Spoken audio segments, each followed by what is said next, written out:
Hello friends, welcome to this course of informatic practices. My name is Nitin और इस video में हम बात करने वाले हैं एवोल्यूशन ऑफ कंप्यूटर के बारे में। तो कंप्यूटिंग जो है वो अभी कुछ टाइम पहले से ही नहीं बल्कि बहुत ज़्यादा पुरानी चीज़ है। मतलब कि अगर आप बात करेंगे कि पहला कंप्यूटिंग डिवाइस कब बना था तो वो एक एबेकस के नाम से जाना जाता है। और ये एबेकस जो है ये 500 बीसी में सबसे पहली बार देखा गया था, जो कि एक मैकेनिकल डिवाइस था जो सिंपल अरिथमेटिक कैलकुलेशंस को कर सकता था।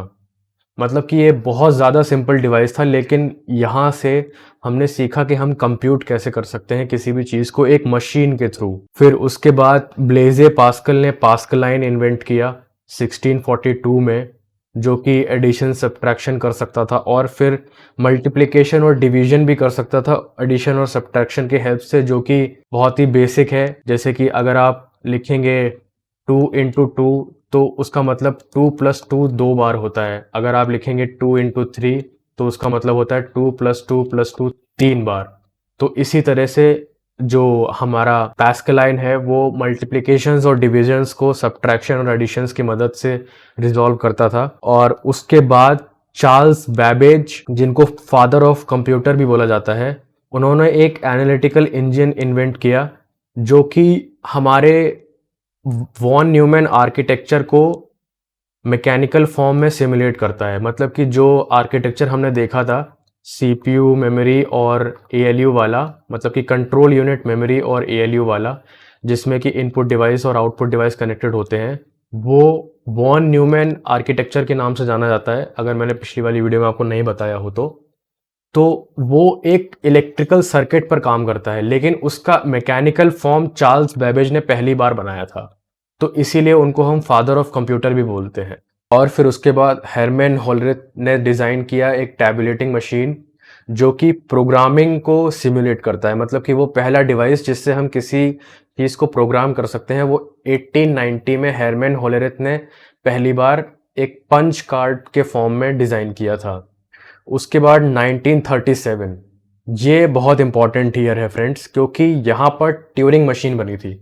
अब ट्यूरिंग मशीन को एलन ट्यूरिंग ने बनाया था, जिन्होंने इस मशीन को बनाया तो किसी और काम के लिए था, लेकिन ये हर चीज़ में यूज़ हो सकती थी।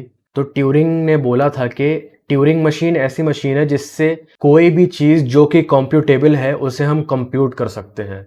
मतलब कि कोई भी चीज़ अगर आप चाहें कंप्यूट करना और उसको ऑटोमेट करना, तो वो ट्यूरिंग मशीन की हेल्प से आप कर सकते हैं, जो कि एक मैकेनिकल मशीन थी, लेकिन उसके बाद भी वो सारे कंप्यूटेशनल टास्क परफॉर्म कर सकती थी। बस इतना था कि उसको कंप्यूटेशन परफॉर्म करने से पहले एक बार प्रोग्राम करना पड़ता था। तो एलन ट्यूरिंग ने ये ट्यूरिंग मशीन बनाई थी बेसिकली एक जर्मन एन्क्रिप्शन को तोड़ने के लिए, जबकि वर्ल्ड वॉर 2 हो रहा था। लेकिन ये जो ट्यूरिंग मशीन उन्होंने बनाई थी, उन्होंने ये सोचकर बनाई थी कि ये हर किसी मैथमेटिकल कंप्यूटेशन को कंप्यूट करके उसका आंसर उन्हें दे देगा, और ये काफ़ी सक्सेसफुल भी हुई थी। और इसी वजह से एलन ट्यूरिंग को इसके लिए एक नोबेल प्राइज़ भी मिला था। तो एलन ट्यूरिंग और ट्यूरिंग मशीन एक बहुत बड़ा माइलस्टोन था कंप्यूटेशन में। और फिर उसके बाद जॉन वॉन न्यूमैन ने, जो कि वॉन न्यूमैन आर्किटेक्चर हम लोग पढ़ते हैं, अपना वॉन न्यूमैन आर्किटेक्चर बनाया था जिसके बेस पे आज के सारे कंप्यूटर, जितने भी मॉडर्न कंप्यूटर्स हैं, वो काम करते हैं। और उस समय एडवैक और एनियाक, ये दो कंप्यूटर्स थे जो पहले कंप्यूटर्स थे जो इन वॉन न्यूमैन आर्किटेक्चर को इम्प्लीमेंट करके बनाए हुए थे। वैसे तो उस समय ये बहुत बड़े कंप्यूटर्स हुआ करते थे, अब तो बहुत छोटे हो गए हैं, लेकिन फिर भी ये वो पहले कंप्यूटर्स थे जो वॉन न्यूमैन आर्किटेक्चर को यूज़ करके बनाए गए थे।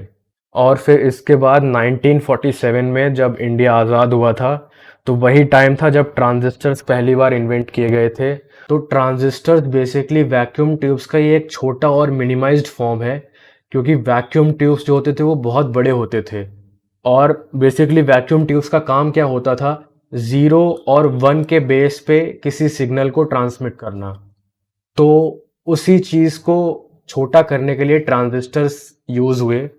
और ट्रांजिस्टर्स किस चीज़ पर काम करते हैं, वो सेमीकंडक्टर्स के बेस पर काम करते हैं। मतलब सेमीकंडक्टर्स से ट्रांजिस्टर्स बनते हैं, और फिर ट्रांजिस्टर्स, जब बहुत सारे ट्रांजिस्टर्स को जोड़ा जाता है एक स्पेशल आर्किटेक्चर में, तो एक कंप्यूटर बनता है। मतलब कि एक माइक्रो प्रोसेसर का जो बेसिक बिल्डिंग ब्लॉक या बेसिक यूनिट है वो एक ट्रांजिस्टर ही होता है।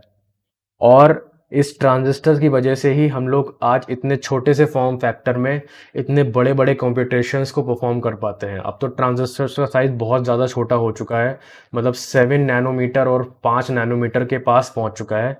लेकिन जब शुरू हुआ था ये सब, तो वैक्यूम ट्यूब्स का जो साइज था वो बहुत ज़्यादा बड़ा हुआ करता था। मतलब एक पूरा कमरा भर सकता है एक इस कंप्यूटर से, इतना बड़ा वो साइज हुआ करता था उन वैक्यूम ट्यूब्स का। और फिर उसके बाद 1970 में ये ट्रांजिस्टर्स को इंटीग्रेटेड सर्किट में कन्वर्ट कर दिया गया। मतलब कि ट्रांजिस्टर्स का साइज इतना ज़्यादा छोटा हो गया कि वो अब एक बहुत छोटे से डाई के ऊपर कास्ट किए जा सकते हैं और उससे माइक्रो प्रोसेसर बनाया जा सकता है। और जो हमारा वॉन न्यूमैन आर्किटेक्चर है वो उसके ऊपर इम्प्लीमेंट भी किया जा सकता है। मतलब कि सिर्फ इतने से ब्लॉक के ऊपर, अगर आपने कोई प्रोसेसर देखा होगा तो उस प्रोसेसर में आपने देखा होगा कि बहुत छोटा सा ही होता है लेकिन इतने बड़े बड़े कॉम्पिटिशन्स को परफॉर्म कर सकता है। तो वो इसी वजह से, क्योंकि ट्रांजिस्टर्स को इंटीग्रेटेड सर्किट्स में कन्वर्ट कर दिया गया था और यहीं से शुरुआत होती है हमारे माइक्रो प्रोसेसर्स की। तो फ्रेंड्स, आप ये पूरी टाइमलाइन देख सकते हैं। ये पूरी टाइमलाइन जो कि एनसीईआरटी बुक में एज इट इज़ लिखी हुई है और इसी फॉर्म में प्रिंटेड है पूरी टाइमलाइन। तो जैसा कि आप देख सकते हैं कि 500 बीसी में सबसे पहले एबेकस आया, उसके बाद पास्कलाइन, फिर उसके बाद चार्ल्स बेबेज का एनालिटिकल इंजन, और उसके बाद प्रोग्रामिंग के लिए टैबुलेटिंग मशीन, और फिर एलन ट्यूरिंग ने अपनी ट्यूरिंग मशीन बनाई, और फिर वॉन न्यूमैन आर्किटेक्चर पहली बार इन्वेंट हुआ जब एडवैक और एनियाक बने, और उसके बाद ट्रांजिस्टर्स आए, और फिर उसके बाद जब आईसीज आए तो हमारा जो मॉडर्न डे कंप्यूटर है उसका इन्वेंशन हुआ उसी दिन। तो चलिए फ्रेंड्स, अब मिलते हैं अगले वीडियो में।